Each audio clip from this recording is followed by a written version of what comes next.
네, 두 번째 시간입니다. 25년 부동산 시장 현황과 정부 대책 이렇게 썼습니다. 정부 대책은 뭐 보도에서 많이 보셨죠, 여러분? 자, 부동산 상승 하락 예측 주요인 기본적인 것부터 갈게요. 거래량이 늘고 전세가가 높아지고 미분양이 줄면 하락장입니다. 아니, 상승장입니다. 이렇게 무조건 여기 미분양이 감소할 때, 반면에 거래량 줄고 전세가 비율도 낮고 미분양이 늘어나면 어떻게 돼요? 하락장입니다. 하락장. 이 기본이에요. 그리고 마지막 지표로 경매지표. 요걸 좀 참고하시면 시장을 알 수 있습니다. 이거는 기본적인, 국내 기본적인 팩트고, 아까 말씀드린 이런 금리 환율, 경제지표 이런 거 공부하셔야 됩니다. 안 하시면 착오를 일으켜서 손해를 볼 수도 있다 말씀드릴게요. 자, 최근의 시장 현황을 보겠습니다. 요새 뭐 보도에서 많이 보셨지만, 다시 제2의 막 서울만 좀 그렇죠.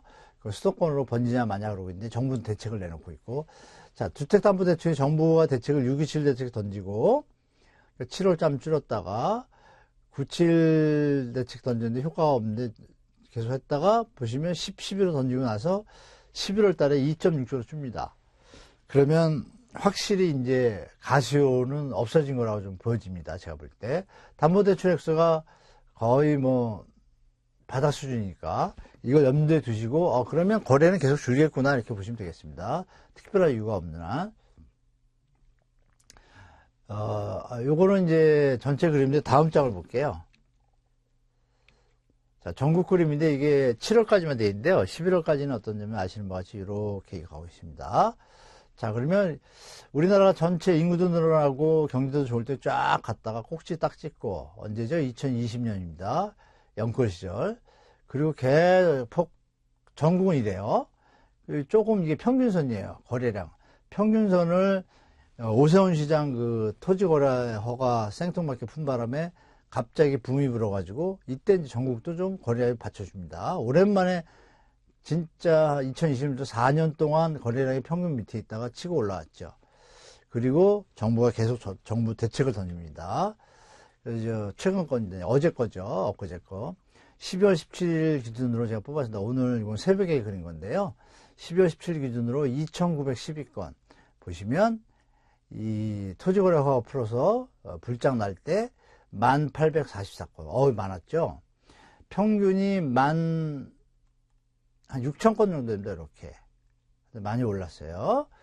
그런데 중요한 건 뭐냐면 이게 2006년도입니다. 이때 15,000건이에요. 근데 지금 막 열풍이 불었다고 언론에서 많이 나오는데 8,000건이에요. 그리고 12월 달은 17일 기준으로 제가 보니까 2,912, 11월 달 거래예요, 이게.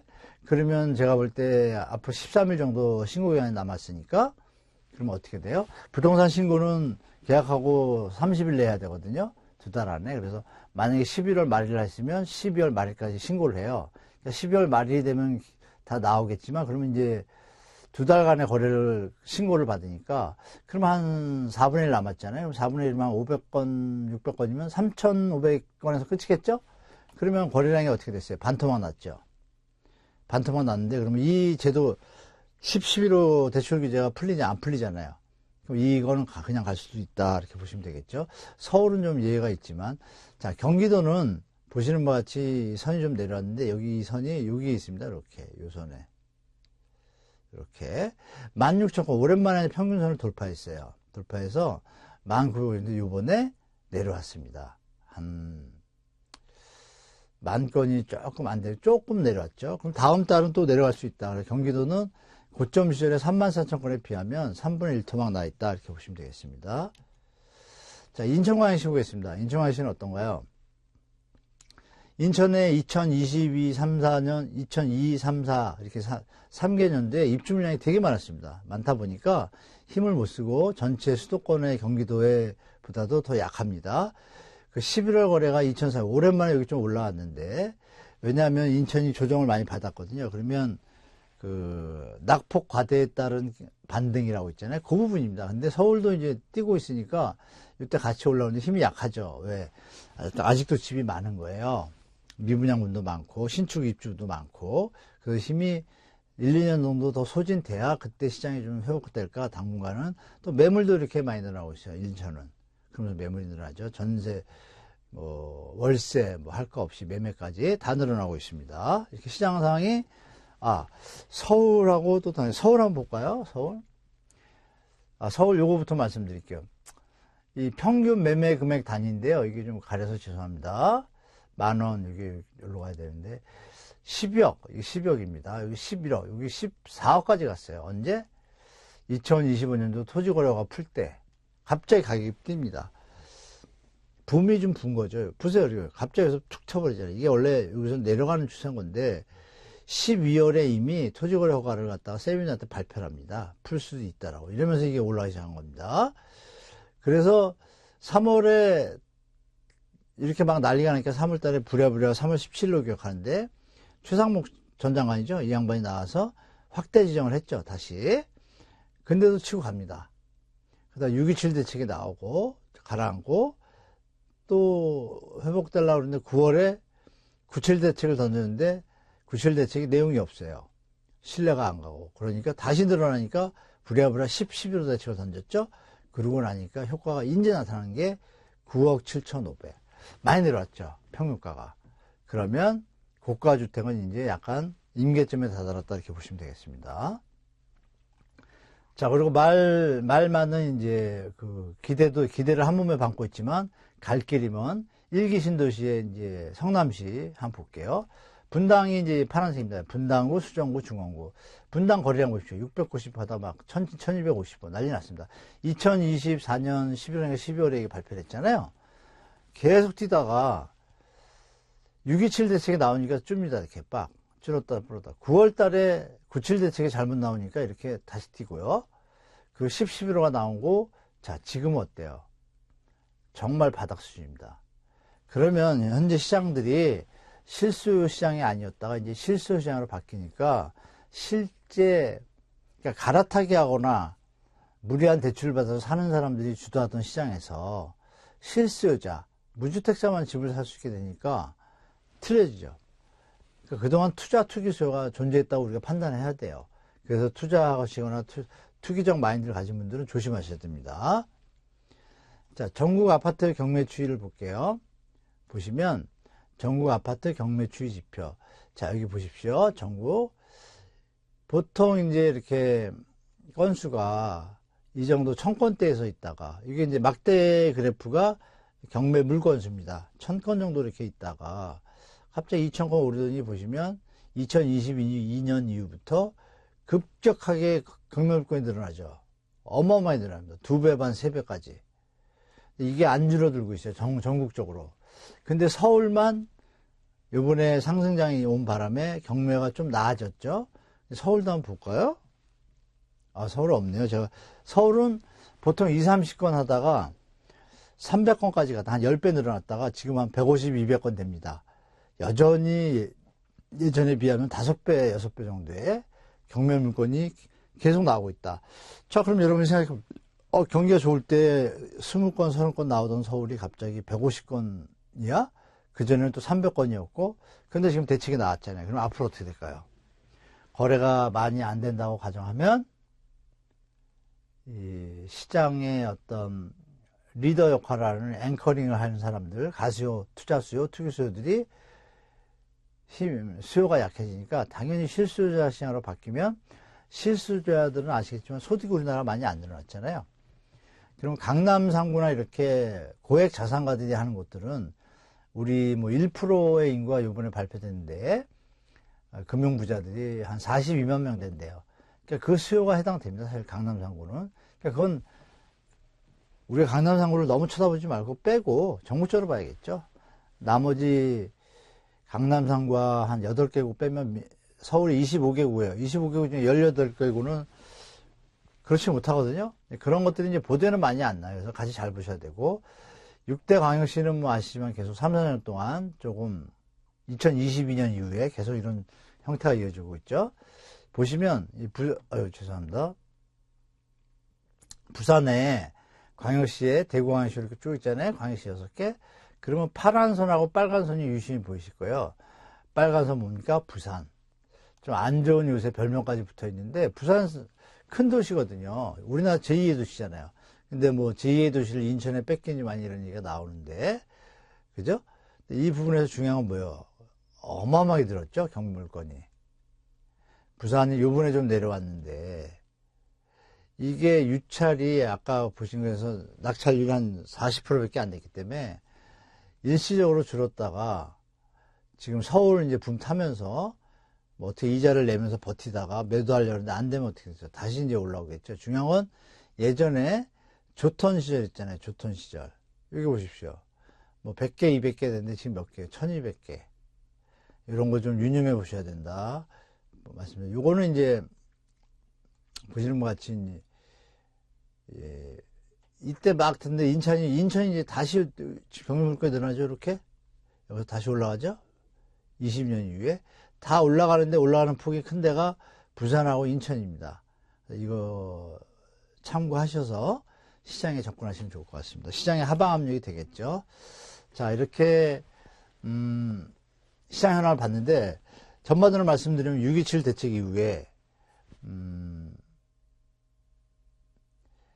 잠시 멈춰있던 시장이 다시 9.7 대책이 나오면서 도리어 역풍선 효과가 났어요.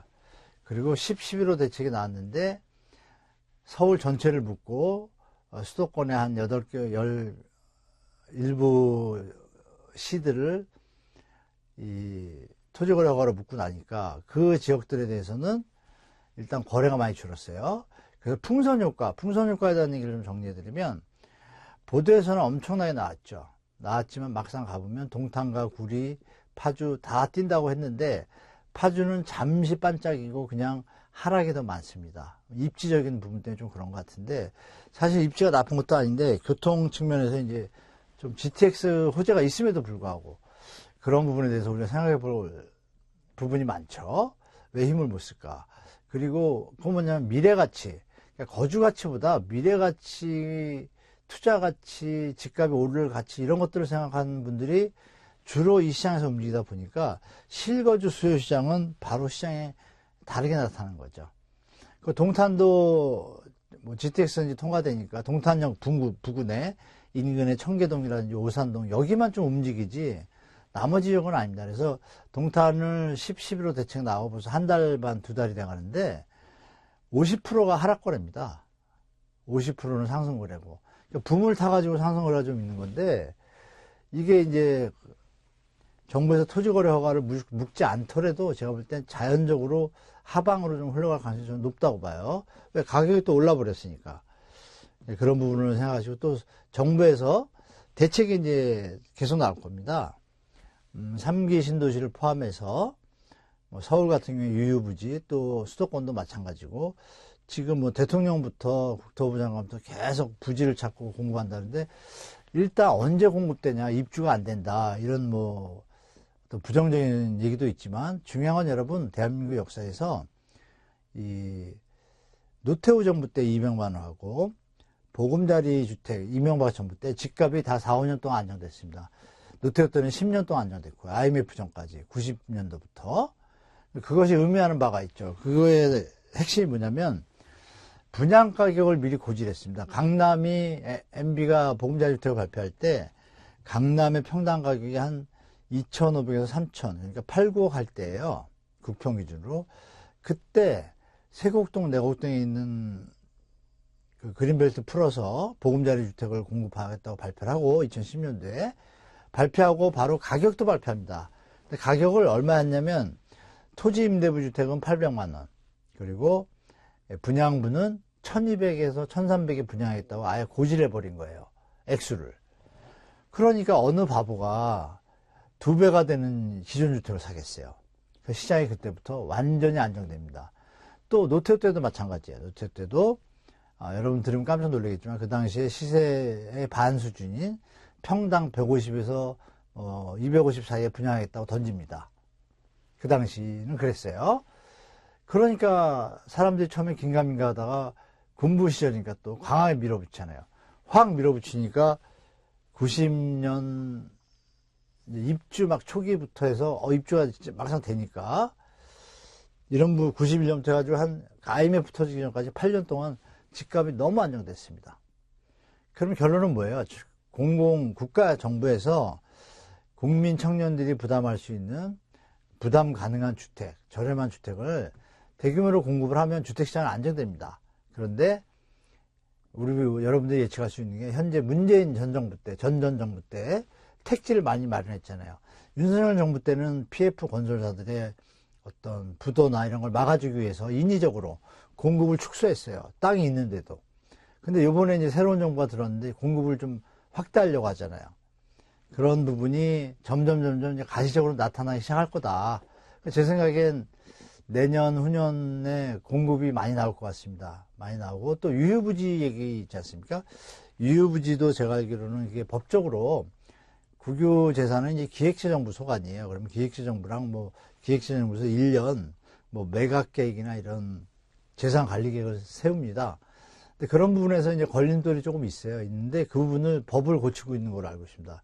그 법이 만약에 연말 안에 개정이 되면 유효부지도 속도가 날 거라고 봐요. 이런 것들도 여러분 챙겨주셔서 정부의 대책이 연말이나 설날 전에 나온다는 걸 좀 생각하시고 그 대책을 보시고 시장에 대처하시기 바라고, 이 양극화 현상은 제가 볼 때 당분간 이어질 것이고 되는 놈만 된다라는 말이 좀 적절한지 모르지만 강남 상구는 당분간 더 올라가지는 않을 것 같습니다. 왜냐하면 최근에 11호 대책 나오고 실수요자 시장으로 바뀌니까 송파를 비롯한 일부 지역들이 이제 하락 거래가 나오기 시작합니다. 예전에는 상승이 거의 80~90%였는데 지금은 반반 수준까지 막 내려오는 것 같아요. 조금 더 봐야겠지만. 그래서 정부 대책에 대한 어떤 시장의 반응이라고 볼 수도 있고, 또 내년에 지방선거 이후에 세금, 보유세액이 계속 나오잖아요. 이건 제가 볼 때 결국은 손댈 것 같습니다. 그러면 내년 하반기 이후에 발표하실 것 같거든요. 그런 거를 일부 자산가들 이미 인지하고 매각을 하려고 하고 있고, 내년에 서울 입주 물량 부족이라는 이슈를 가지고 팔려는 자와 사려는 자의 어떤 머리 싸움, 또 그리고 근데 사실 국가에서 청년과 우리 대한민국의 미래를 생각하고 서울 같은 경우에 무주택 비율이 지금 57%입니다. 임차인으로 사시는 분들이. 물론 여기서 자기가 1주택자인데 전세대출 받아서 사시는 분도 계실 텐데 자가점유율이 43%밖에 안 돼요. 그러니까 이게 투기 수요 겹친 데다가 임차인도 한 50% 가까이 되니까 지금 57%면 60% 가까이가 다 임차를 하고 있다는 거예요. 그러면 이게 대책을 세워야죠. 그렇죠? 이런 부분이 나올 것 같아요. 그래서 도심공공복합개발사업 문재인 정부 때 했던 거잖아요. 이것도 또 법안을 좀 만작되고 있습니다. 그러면 추진력이 좀 생길 거예요. 중요한 건 이제 대통령의 의지인데 대통령이 과연 이거를 강력하게 밀어붙일 것인가.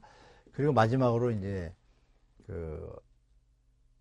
어떤 분양가격 말씀드렸다. 이런 부분이 어떻게 나올지를 확인하면서 자산시장에 대처해야 된다. 그래서 현재 시장 상황은 대책이 6.27 대책이 일시 먹혔다가 다시 불이 안 꺼져서 잔불이 살아났고 9.7 대책은 실현 피부에 안 닿는 약간 맹탕 정책으로 보여서 다시 불을 지폈고 불이 다시 살아나다가 11호 대책으로 인해서 시장이 약간 조정 국면으로 강력하게 지금 빠지고 있다는 게 시장의 모습입니다. 그래서 그걸 보시고 그 대책을 발표되는 걸 좀 보시고 나서 시장에 대처하는 게 좋을 것 같습니다.